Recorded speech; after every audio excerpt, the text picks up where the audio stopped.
Good morning, good morning. I had a revelation. There is nothing better than to pray for your enemies. If you have seen my previous posts, I have been talking about forgiveness and the power of forgiveness and how forgiveness helps you.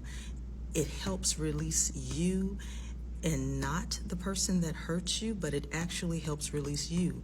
But get this, one thing that it does, if you pray for your enemies, there is nothing better than praying that your enemies have an encounter with God. Nothing can beat God. Nothing can beat God. You know why? Because when your enemy or the person that hurts you, when they have an encounter with God, every single thing that that person has ever done to hurt you will hit them. Everything that that person has done wrong, period, will hit them. And that's a blow. That's a blow that nobody can give them. That's a blow that the enemy cannot even give them. That is a blow that will shock them to the core. Pray for them that they have an encounter with God. Their encounter with God will let them see the revelation of the wrong that they have been doing. It will let them see where their error has been. It will also let them see what they need to do to be right with God. So not only does praying for your enemy help release you, but it turns around, and if they do have an encounter with God, it does help them. But it helps them not necessarily setting them free as in, oh, they don't have to account for what they've done wrong.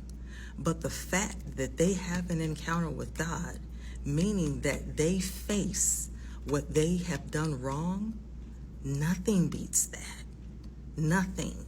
If you've ever had someone come to you crying and asking for you to forgive them for what they've done, that's because they've been hit in the face with the wrong that they did to you. That's an encounter with God. And nothing can beat that. Nothing that you say. So you want to pray for your enemies, not just for you, but it's also for them. You don't want them to hurt. You don't want them to feel pain. But at the end of the day, that encounter with God, they will hurt. But that hurt will lead to them being a better person. It will lead to revelation on their part. It will lead to revelation of them realizing, okay, this is where I need to do better in my life and where I need to step up to the plate so that I can be a better person and clear my heart and get my heart right with God. So pray for your enemies, not just for you, not just for your own heart, not just to set yourself free, but for also for their own salvation. Because in the end, you can't lose if you're praying to God for everybody. Nobody can lose in that area. Nobody can. You cannot beat God. You just can't.